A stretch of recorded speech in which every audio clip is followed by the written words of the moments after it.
Have you ever found yourself reacting to situations in ways that you later regret?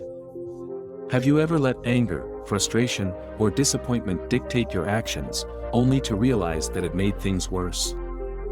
Many people believe that emotions are uncontrollable, but the truth is, while we cannot control what happens to us, we can always control how we respond. Today, I will share a powerful lesson inspired by the wisdom of Gautama Buddha and the story of two men, King Adrian and a common man named Marcus, who both learned that mastering their emotions changed their lives forever. By the end of this video, you will understand why learning to control your reactions is one of the most valuable skills you can develop, and I will provide practical steps to help you master emotional control in your own life. Let's begin. Part 1, the story of King Adrian: reacting versus responding. King Adrian was a powerful and respected ruler, known for his intelligence and strength. One day, he traveled to a neighboring kingdom, eager to meet its king, who was said to be a man of great wisdom. Upon his arrival, the visiting king was honored with a grand feast. As he was about to take his first sip of soup, he noticed a fly had fallen into his bowl. Disgusted, he immediately pushed the bowl away and demanded another one, his irritation clear to everyone in the room. The wise host, King Dorian, observed this reaction and calmly said, "Your Majesty, it is just a small fly. It does not deserve your anger." King Adrian, still frustrated, replied, "I cannot tolerate such things. Even something as small as a fly can ruin my mood." King Dorian smiled and responded, "It is not the fly that ruined your mood, but your reaction to it. You have the power to control your emotions, do not let them control you." The visiting king sat in silence, reflecting on these words. He realized that, for years, he had allowed minor inconveniences to dictate his emotions. From that day forward, he began practicing restraint, learning to pause before reacting and to choose his responses wisely. Over time, he became a better leader, a wiser man, and a more peaceful ruler. Part 2, the story of Marcus learning emotional control in everyday life. Across the world, in modern times, there lived a man named Marcus. Marcus was known for his short temper. He often reacted impulsively, letting anger take over in moments of frustration. If someone cut him off in traffic, he would yell. If a colleague pointed out a mistake, he would argue. If a friend took too long to respond to a message, he would assume the worst. One day, Marcus realized that his impulsive reactions were damaging his relationships and his career. He was losing friendships, struggling to maintain professionalism at work, and feeling constantly drained by his own emotions. Determined to change, he started practicing mindfulness and emotional control. Whenever he felt anger rising, he would take a deep breath, pause before speaking, ask himself, "Is this reaction necessary?" At first, it was difficult. But over time, he found that his ability to control his emotions improved. One day, a friend noticed the change and asked, "You used to get angry so quickly. Now, you seem calm no matter what happens. What changed?"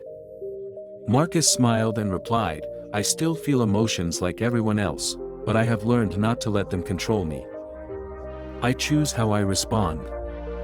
Part 3, the power of not reacting: why it changes everything. Most people believe that emotions are automatic, that they have no control over them. However, the truth is that while emotions may arise naturally, we always have a choice in how we respond. Anger does not come from external events, it comes from within. Frustration is not caused by others, it is caused by our expectations. Peace is not something we find, it is something we create. The difference between reacting and responding is what separates emotionally strong individuals from those who allow circumstances to dictate their mood. Reacting, impulsive and emotional. Yelling when someone disagrees with you. Making a decision in the heat of the moment that you later regret. Holding on to anger and resentment. Responding, calm and thoughtful. Taking a deep breath and thinking before speaking.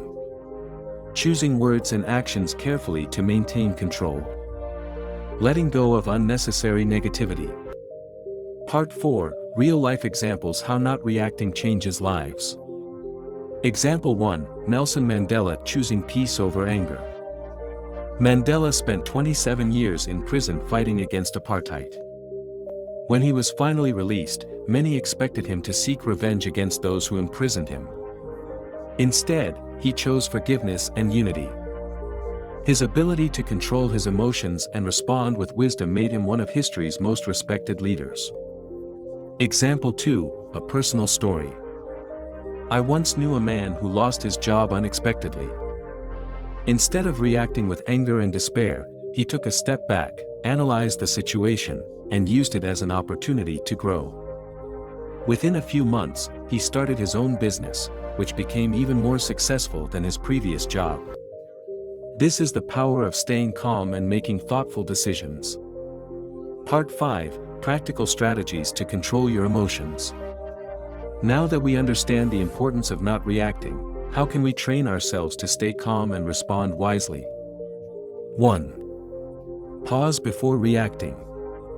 Whenever you feel anger rising, take 3 deep breaths before responding. 2. Identify your triggers. Notice what situations cause you to react emotionally and prepare yourself in advance. 3. Ask yourself, will this matter in a week? Most situations that upset us are temporary. If it won't matter in a week, it is not worth your energy. 4. Shift your perspective. Instead of assuming the worst, try to see the situation from another person's point of view. 5. Practice mindfulness and meditation. Daily mindfulness practice can help train the mind to stay present and in control. Part 6, Final lesson: how this can change your life. After practicing the art of not reacting, Marcus saw huge improvements in his life. His relationships improved because he communicated with patience. His career advanced because he made smarter decisions. He felt happier and more in control than ever before. One day, a friend asked him, "What is the most important thing you've learned?" He replied, "We cannot control everything that happens to us, but we can always control how we respond." Part 7, the big takeaway: your challenge today. Here's your challenge. Next time you feel triggered or upset, pause, take a deep breath, and choose your response wisely. Remember, you have the power to control your emotions. Do not let them control you. Now, let me ask you, what is one situation in your life where you need to stop reacting and start responding? Comment below, I would love to hear your thoughts. And if this message inspired you, share it with someone who needs to hear it. Because in the end, the strongest person is not the one who fights the most, but the one who masters himself.